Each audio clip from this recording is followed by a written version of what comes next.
first of all we're going to select the tool. So we want tool number 3. So select it on down the bottom there. Yeah. Switch to a manual mode there.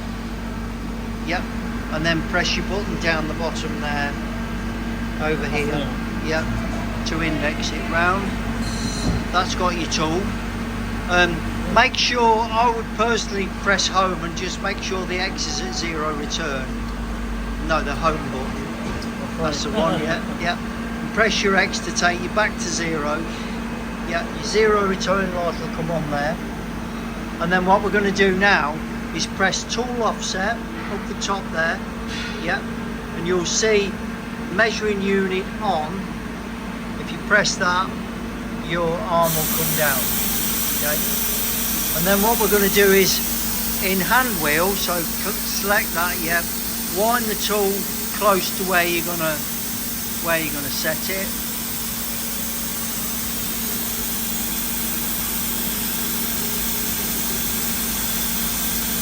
And as I say, if it does touch, it'll stop, but it won't stop if you touch it from the side, it'll just wipe it out. So you do have to be a bit careful.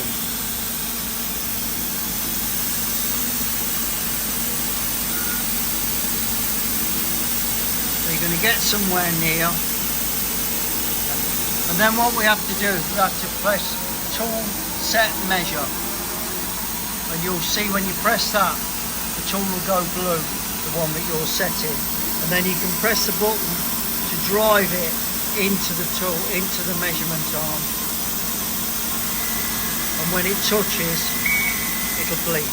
Now just press the opposite direction to move it away. Yep. Now use your hand wheel to, your hand wheel there to move it to the X position.